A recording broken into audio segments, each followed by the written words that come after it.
Hola a todos, hoy día les vamos a hablar acerca de la dialéctica de Engels, para eso quiero que presten mucha atención. Vamos a pasar a explicar acerca de la biografía del autor. Friedrich Engels, pensador y dirigente socialista, nació en Valmer, Renania en 1820 dentro de una familia acomodada, conservadora y religiosa.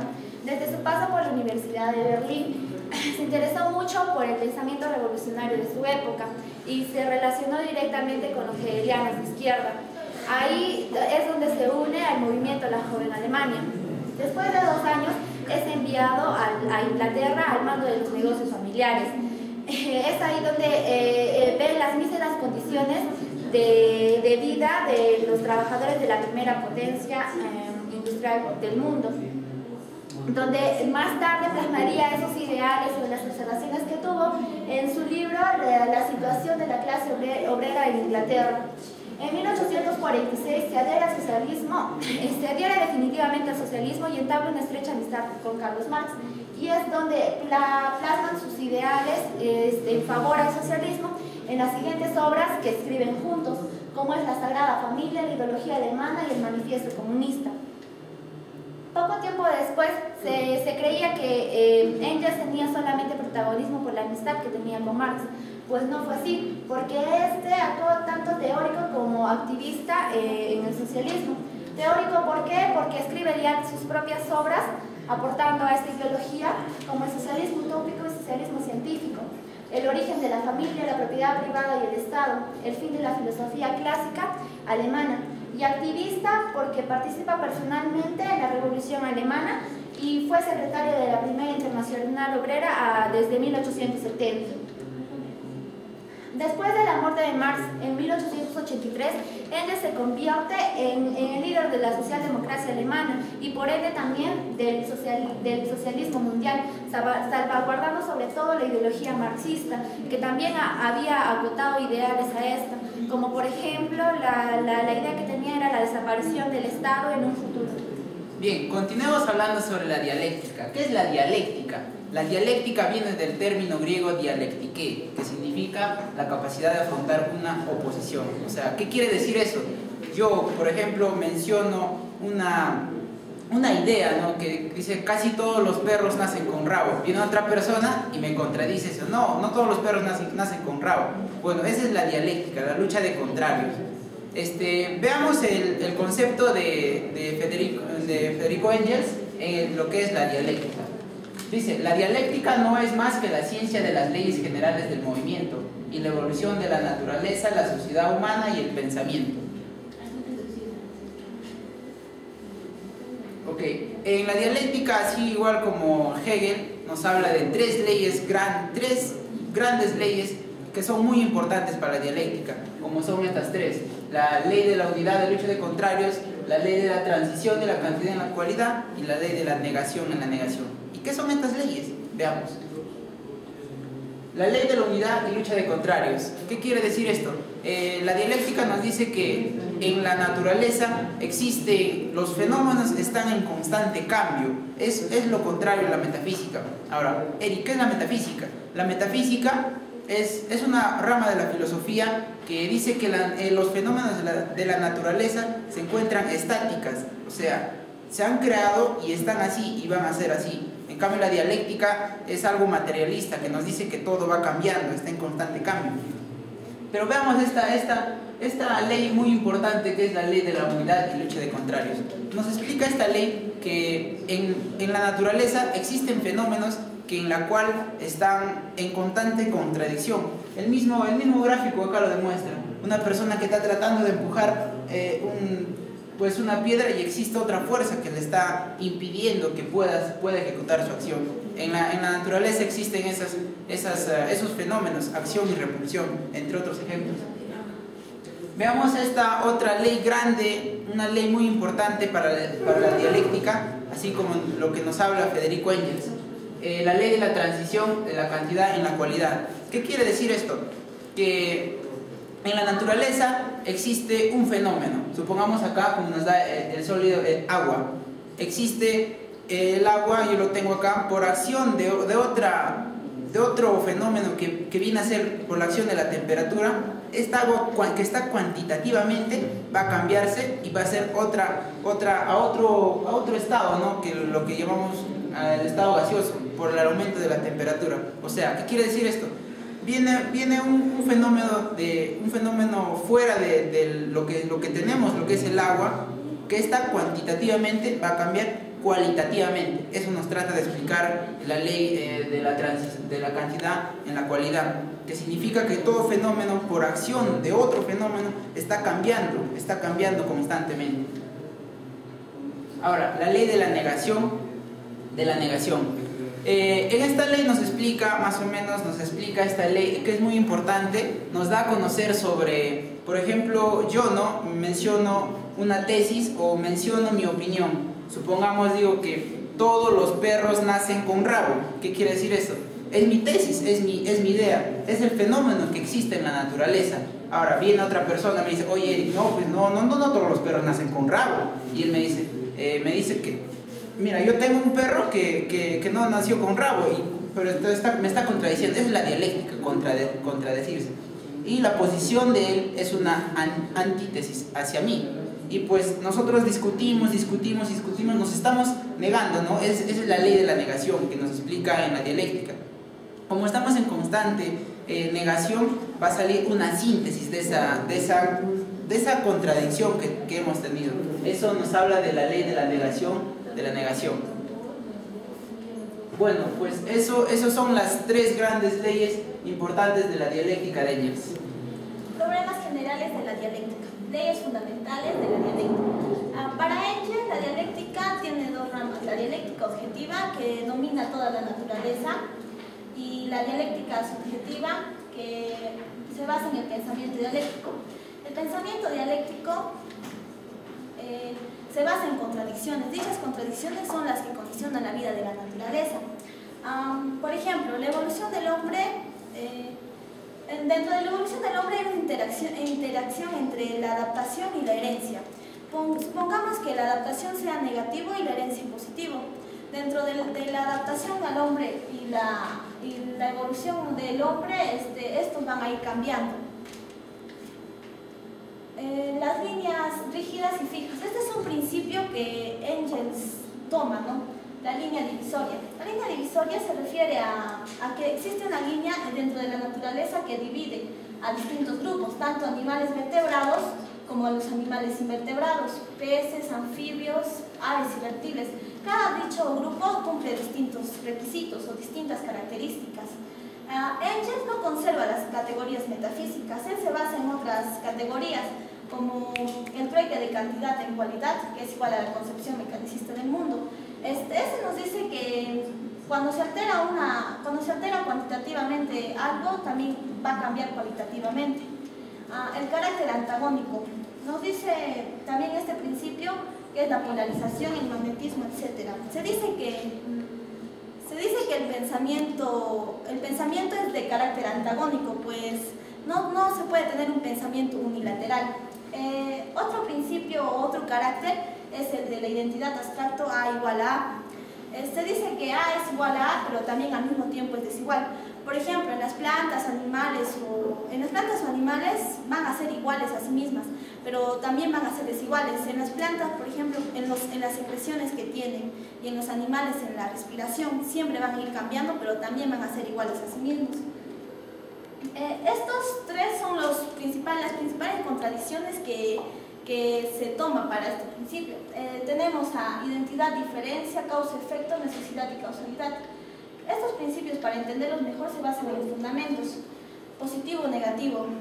Positivo-negativo. En electricidad se puede dar al revés, negativo-positivo. Otro principio es la equiparación de lo positivo y negativo. La polaridad. Un ejemplo de polaridad sería, si tomamos una lombriz, la boca sería el punto positivo y el orificio secretor el punto negativo. Si partimos a la lombriz de la mitad, entonces el orificio secretor pasaría a ser positivo y la parte partida pasaría a ser negativo. Entonces va a haber un trueque de lo positivo y lo negativo. La polarización es la explicación a la polaridad. Para entender mejor la causalidad y necesidad. Este principio nos dice que la causa con la necesidad son exclusivamente, se excluyen mutuamente. Se dice que un fenómeno puede ser casual o necesario, no exclusivamente los dos, no puede ser tiene que ser casual o solamente necesario. Cuando se dice que lo que se puede reducir a leyes generales es necesario y lo que no se puede reducir a leyes generales es casual. Ahora vamos a hablar sobre la lógica dialéctica y la teoría del conocimiento. Para esto vamos a ver que la historia del pensamiento va a guardar relación con relación al desarrollo de la mente individual de un dialéctico, la misma relación que tiene el desarrollo de un organismo en la paleontología o en la embriología. Para esto, en esta parte nos señalan de que la unidad de la naturaleza y el espíritu, de que la naturaleza no es irracional y que la razón no es antinatural. El desarrollo de un concepto o una relación conceptual. Para esto vamos a definir algunas distinciones sobre lo abstracto y lo general. Por ejemplo, en este nos señalan de que la ley general del cambio de los movimientos es mucho más concreta que cualquier otro ejemplo singular a ella. Para estos, los desarrollos del conocimiento tenemos a lo positivo y lo negativo, la causa y efecto, y la sustancia y el accidente. Para esto se va a desarrollar, como ya les señalé, las distinciones de lo abstracto y lo concreto. El entendimiento y la razón solamente es racional el pensamiento dialéctico. En esto nos señalan de que este pensamiento racional solamente lo van a desarrollar los hombres. Y eso solamente en una fase que se alcance en un alto desarrollo del pensamiento entre los hombres. En cambio, el entendimiento y la razón que la vamos a poseer tanto los hombres y los animales superiores, y por tanto en la investigación científica que actualmente la lógica actual reconoce, solamente va a ser son exactamente igual entre los hombres y los animales superiores, solamente va a diferir en el grado. Para esto, las actividades discursivas como la inducción, la deducción, la abstracción, el análisis de objetos desconocidos, el síntesis y el análisis y la experimentación van a ser procesos que vamos a desarrollar, y que solamente lo vamos a poder desarrollar los hombres. El pensamiento dialéctico tiene como premisa la investigación de la naturaleza de los conceptos. Como por ejemplo, la química tiene forma predominante de investigación al análisis, que no sería nada con su polo contrario, que es la síntesis. Tenemos la clasificación de los juicios. Para esto, la lógica dialéctica, en oposición a la vieja lógica puramente formal, no se contenta con tan solo clasificar y enumerar incoherentemente las formas de pensamiento, sino que va a haber una subordinación entre ellas, es decir, se va a desarrollar las formas superiores a partir de las formas inferiores. En ellas tenemos el primer clase de juicio, que es el juicio de existencia, que es la forma más simple del juicio. En ellas tenemos el juicio positivo, como por ejemplo la rosa es roja, el juicio negativo, la rosa no es azul, y el juicio infinito, la rosa no es un camello. El segundo tipo de juicio es el juicio de reflexión, en la cual se va a predicar del sujeto una determinación relativa, es decir, una relación. En ellas tenemos el juicio singular, que es este hombre es mortal, el juicio particular, algunos hombres o muchos hombres son mortales, y el juicio universal, los hombres son mortales y el hombre es mortal. El tercer tipo de juicio es el de necesidad, en la cual se va a predicar del sujeto una determinabilidad sustancial. En ellas tenemos el juicio categórico, la rosa es una planta, el juicio hipotético, cuando sale el sol es de día, y el juicio disyuntivo, el lepidosirin es un pez o un anfibio. El último tipo de juicio es el juicio del concepto, en la cual se va a determinar hasta qué punto el sujeto va a pertenecer a su naturaleza general. Tenemos el juicio asertorio, que es esta casa es mala. El juicio problemático, si una casa es construida de tal o cual modo es buena, y el juicio apodíctico, que la casa construida de cual o tal modo es buena. Para esto, lo singular y lo particular y lo universal van a ser determinantes para que van a girar en torno a toda la teoría del conocimiento. Hace un momento hablábamos que la dialéctica era una contraposición de ideas, o sea, oposición de ideas. Bien, ahora vamos a hablar sobre la capacidad de Nayeli para conocer lo infinito. En este punto, Engels hace una oposición a las ideas de Nayeli. Pero ¿quién era Nayeli? Vamos a saber un poquito más sobre Nayeli. Carl Wilhelm von Nayeli, más o menos nació en la época de los 30, era un naturalista. Bien, ¿qué ideas tenía Nayeli? Él decía que no podemos conocer diferencias realmente cualitativas, sino tan solo cuantitativas. La segunda fue que diferencias absolutas no se dan en la naturaleza, de lo contrario no habría esa eterna verdad que es la naturaleza. Pero, ¿en qué se basa Nayeli para decir estas cosas? Se basa en tres conceptos. El primero, toda cualidad contiene un número infinito de gradaciones cuantitativas. Esto quiere decir que estos se pueden medir y también se pueden conocer. Bien, la segunda nos dice que no existen cualidades, sino cosas dotadas de cualidades. Estas son infinitas. He aquí tenemos un pequeño ejemplo entre un meteorito y una persona humana. Nos dice Nayeli que los dos tienen algo en común, que son seres corpóreos, pero que dentro de ellos, dentro de la persona y el meteorito, van a ser distintos y muy diferentes las cualidades que tienen estos. Pasemos, nos dice que la vista, el oído, el olfato, el gusto y el tacto podrían transmitir sensaciones absolutamente distintas cualitativamente. Para aquí nos podemos dar un ejemplo, ¿no? Podemos recordar aquel caramelo que nos dan en una fiesta, pero que este caramelo no es sino un caramelo que pica. Nuestra sensación al primer momento de ver el caramelo es pensar que este caramelo es dulce, pero cuando lo probamos vemos que este caramelo viene a ser picante. Bien, ahora, según Nayeli dice, nunca encontraremos en la naturaleza esos campos cualitativamente distintos que se señalan como incomprensibles. Toda la confusión nace de que se confunde la cualidad con la cantidad. Veamos un ejemplo. Nayeli dice que la única confusión que existe es de cuantitativa con cualitativamente, o sea, la cantidad con la calidad. Bien, pasemos a lo que dice uno de los pensamientos más conocidos de Nayeli. Dice que solo podemos conocer lo finito. Partemos. El pensamiento va de lo singular a lo especial y de lo especial se transforma en lo universal. Lo universal, ¿qué es lo universal? Nayeli nos dice que lo universal es descubrir y fijar lo infinito en lo finito. Es decir, trazarnos una meta. Esto de aquí va a ser finito. Si lo conozco, conoceré el infinito. El conjunto de finitos, puedo llegar a conocer lo infinito. Bien, Nayeli, como les dije, era naturalista. Entonces, él comienza diciendo que la universalidad es la ley. O sea, si conoces las leyes de la naturaleza, conoces las leyes universales. También nos dice que todo verdadero conocimiento de la naturaleza es conocimiento de lo algo eterno, infinito y por tanto de algo esencialmente absoluto. Bien, otra de las frases que tenía Nayeli es la siguiente: solo podemos conocer lo finito, lo cambiante, lo perecedero, ya que nos limitamos a aplicar conceptos matemáticos a las cosas naturales. Bien, vamos a dar un ejemplo muy claro en este punto. Por ejemplo, cuando nos ponemos a pensar en una hora, en un metro, en un kilómetro, se nos vienen a nuestra idea varios pensamientos, ¿no?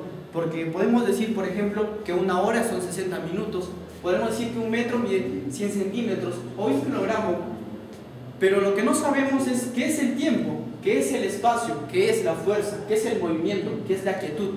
Esto nos lleva a un proceso de analogía más compleja, porque no podemos describir exactamente qué es el tiempo o el espacio. Vamos a empezar a hablar acerca del resumen de todo lo ya expuesto. Engels menciona varias teorías matemáticas a lo largo del tiempo, como una de ellas es la teoría de la convertibilidad del calor en fuerza y la fuerza mecánica en calor de Mailey y Hall. Lo principal que él menciona es el fracaso de la inmutabilidad de la materia, es decir, que todo en la naturaleza está en constante cambio. Así se relaciona con el pensamiento de Darwin, con la teoría de la evolución. Ahora, la dialéctica como pensamiento teórico. Engels dice que el pensamiento teórico es la base para poder entender los procesos de la naturaleza. Así nos da a conocer tres aspectos fundamentales. Uno, la dialéctica como la forma de pensamiento más importante para la ciencia actual, siendo esta donde en la naturaleza donde se van a encontrar los procesos necesarios para entenderla en sí a la propia naturaleza. Así, Engels está en contra de los postulados de la metafísica y promueve una nueva dialéctica como es la teoría general. También Engels va a considerar a la dialéctica como la ciencia de las relaciones de la universal independencia, donde nos va a dar a conocer dos tipos de dialéctica, una la objetiva, que va a tratar en sí de la naturaleza, y la subjetiva, que va a tratar del pensamiento dialéctico. Engels nos menciona también tres leyes que conforman la dialéctica, como ya lo han explicado.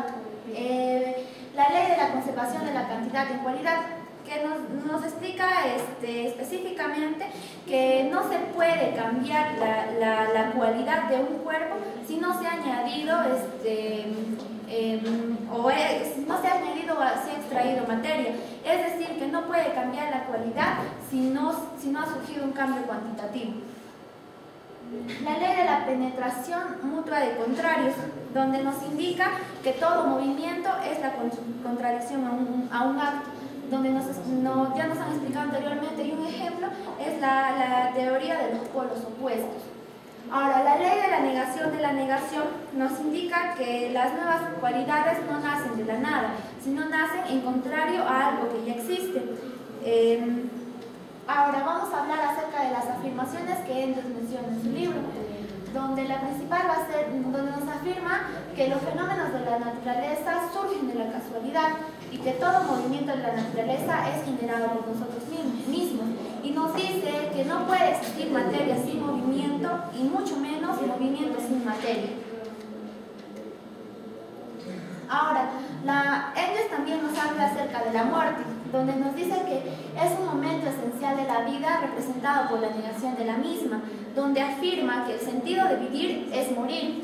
Engels indica que todo el mundo orgánico se ha creado o se ha formado por evolución y que todos los organismos tienen la misma procedencia, pero sin embargo nos dice que el hombre es la representación por excelencia que la naturaleza ha llegado a alcanzar, porque el hombre se diferencia de